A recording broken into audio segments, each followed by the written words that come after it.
की कार के सामने आ गया। राहुल ने तुरंत कार की स्पीड ब्रेकर दबा दिए। वो सारे दोस्त कार से बाहर निकल आए। तभी उनकी नजर हाईवे पर मरे हुए एक सांप पर पड़ी। ये तो एक सांप है। तभी एक पेड़ के ऊपर से एक नागिन उन तीनों के सामने आकर खड़ी हो गई और इंसानी आवाज में आर्यन की ओर देखकर बोली, तुमने मेरे पति को मार दिया।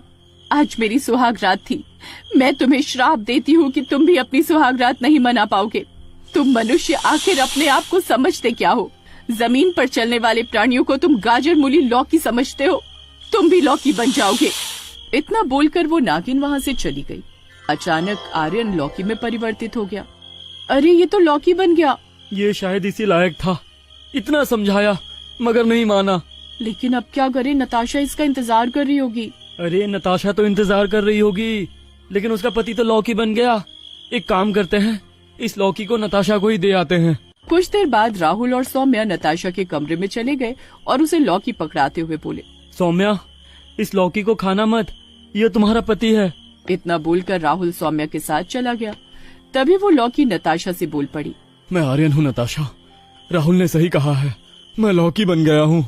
ये सुनकर नताशा बुरी तरह से घबरा गई।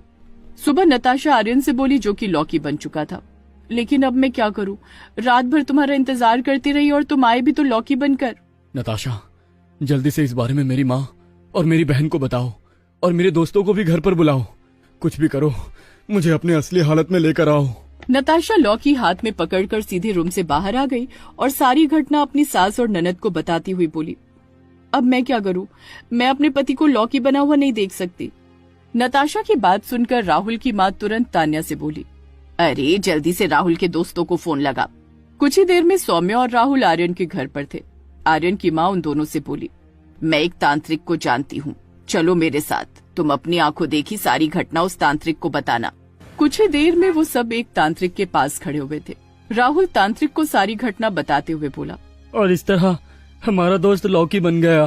तुम्हारे दोस्त ने नाग के ऊपर अपनी कार चढ़ा दी, और वो भी उस समय जब उसकी पत्नी नागिन के साथ मिलन की रात थी। नागिन का श्राप बहुत ही भयानक होता है। उसके श्राप को खत्म करने के लिए हमें वहीं जाना होगा जहाँ पर वो नाग खत्म हुआ था। कुछ ही देर में वो सब उसी स्थान पर खड़े हुए थे जहाँ पर वो सांप आर्यन के हाथों मारा गया था। तांत्रिक मंत्र पढ़ने लगा। कुछ ही देर में वहाँ पर नागिन प्रकट हो गई। तांत्रिक नागिन की ओर देखकर बोला, नागिन, तुमने इसे लौकी बन जाने का श्राप दिया है, उसे वापस ले लो। उस रात मेरे मिलन की रात थी, जो कि इसकी वजह से अधूरी रह गई। इसकी वजह से मैं विधवा हो गई। अरे हम इंसान नहीं हैं, हम दूसरा विवाह नहीं करते। इससे जो कुछ भी हुआ गलती की वजह से हुआ। मैं कुछ नहीं जानती, मैं केवल इतना जानती हूँ कि मैं इसकी वजह से विधवा हुई हूँ। तभी नताशा फूट फूट कर रोने लगी, भगवान के लिए ऐसा मत करो, इन्हें क्षमा कर दो। नताशा को रोते हुए देखकर नागिन को नताशा के ऊपर तरस आ गया। तुम्हारा पति अब केवल एक ही शर्त पर अपने रूप में आ सकता है, तुम्हें अपने प्राण त्यागने पड़ेंगे। नताशा रोती हुई बोली, अगर मेरी जान से मेरे पति की जान वापस आ सकती है तो मैं तैयार हूँ। ठहरो, तुम एक पतिव्रता औरत हो। मैं तुम्हारी जान लेकर भगवान को नाराज नहीं करना चाहती। मैं अपना श्राप वापस लेती हूँ। नागिन ने इतना कहा ही था कि तभी लौकी रंग बिरंगी किरणों के साथ आर्यन में परिवर्तित हो गई और उधर रंग बिरंगी किरणों के साथ नागिन का पति नाग भी जीवित हो उठा। ये देखकर नागिन प्रसन्न होती हुई नताशा से बोली, तुम एक सच्ची पतिव्रता औरत हो।